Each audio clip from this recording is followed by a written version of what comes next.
دوستو، شمال مشرقی ایشیا میں واقع ایک خود مختار ریاست شمالی کوریا، جس کا سرکاری نام جمہوری عوامی جمہوریہ کوریا ہے، یہ جزیرہ نما کوریا کے شمالی حصے پر مشتمل ہے اور اس کے جنوب میں جنوبی کوریا، شمال میں چین اور روس، جبکہ مشرق میں جاپان کے سمندر سے اس کی سرحدیں ملتی ہیں۔ شمالی کوریا کا دارالحکومت پیانگ یانگ ہے، جو ملک کا سب سے بڑا شہر اور سیاسی و ثقافتی مرکز بھی ہے۔ اس ملک کی کل آبادی 2,62,44,000 کے قریب ہے۔ اس لحاظ سے یہ دنیا کے 97ویں نمبر پر آتا ہے۔ اس ملک کو دنیا کا سب سے زیادہ پر اسرار ملک بھی کہا جاتا ہے۔ یہ ایسا ملک ہے جہاں کی ہر چیز گورنمنٹ کی مرضی سے چلتی ہے۔ یہاں جینز پہننے اور لمبے بال رکھنے پر بھی پابندی ہے۔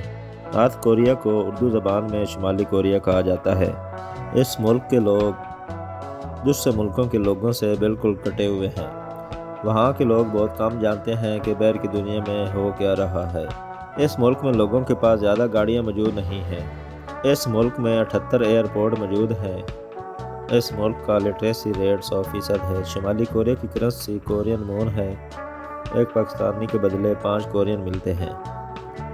دنیا کا ایسا ملک جہاں کوئی بھی اپنی مرضی سے زندگی نہیں گزار سکتا۔ یہ ملک دنیا کے ملکوں سے بہت ہی مختلف ہے، جس وجہ سے اس کے تعلقات دنیا سے نہ ہونے کے برابر ہیں۔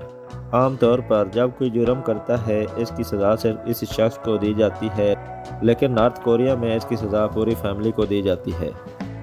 سزا کی بات یہاں تک ختم نہیں ہوتی، بلکہ اس فیملی کا بچہ بھی جیل میں پیدا ہوتا ہے اور یہ بچہ بھی وہیں جیل کاٹتا ہے اور ساری کی ساری نسل جیل میں زندگی گزارتی ہے۔ اگر آپ کے پاس پیسہ ہے تو آپ دنیا میں گھر، دکان، کچھ بھی خرید سکتے ہیں، لیکن نارتھ کوریا میں آپ زمین، گھر بالکل بھی نہیں خرید سکتے۔ سب کچھ حکومت کی ملکیت رہتا ہے۔ دوستو، آپ تو اپنی مرضی سے کپڑے خریدتے ہیں، پہنتے ہیں، آپ کو اپنی مرضی کا لباس پہننے کی مکمل آزادی ہوتی ہے، لیکن نارتھ کوریا میں آپ اپنی مرضی کے کپڑے بھی نہیں پہن سکتے۔ اس ملک میں جینز کی پینٹ بالکل بھی نہیں پہن سکتے۔ اس کی وجہ یہ ہے کہ جینز ویسٹرن کلچر کو ظاہر کرتی ہے، ویسٹ کو دشمن سمجھتا ہے۔ نارتھ کوریا کی گورنمنٹ چاہتی ہے یہاں کے لوگ لوکل لباس پہنیں۔ پوری دنیا میں تقریباً ہر ملک میں مختلف مذہب کے لوگ رہتے ہیں اور سب اپنی مرضی سے اپنے مذہب کو فالو کرتے ہیں۔ نارتھ کوریا میں مذہبی آزادی نہ ہونے کے برابر ہے۔ 64% لوگوں کا کوئی مذہب ہی نہیں ہے۔ 16% لوگوں کا تعلق کورین مذہب سے ہے۔ 1% کرسچن بھی ہے، لیکن نارتھ کوریا کی گورنمنٹ کرسچن سے سخت نفرت کرتی ہے۔ دوستو، شمالی کوریا کی موجودہ سیاسی اور تاریخی بنیادیں دوسری جنگ عظیم کے بعد رکھی گئیں۔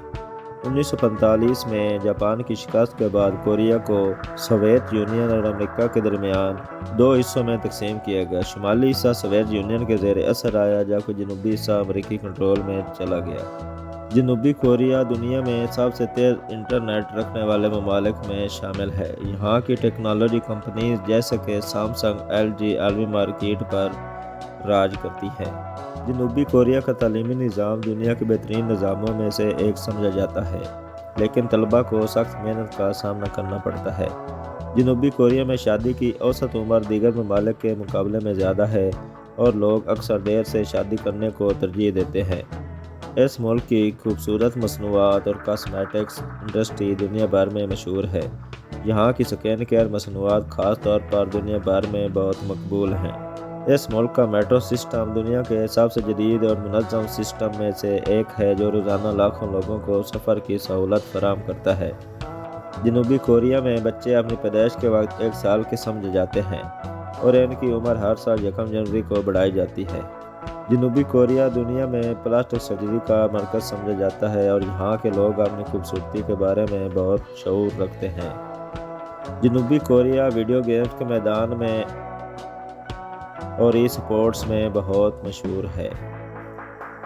جنوبی کوریا نہ صرف ٹیکنالوجی، تعلیم اور ثقافت میں دنیا کے لیے مثال ہے، بلکہ اپنی منفرد تاریخ اور روایات کے ذریعے بھی لوگوں کو حیران کرتا ہے۔ یہ ملک جدیدیت اور روایات کا حسین امتزاج ہے جو دیکھنے والوں کو اپنی جانب کھینچتا ہے۔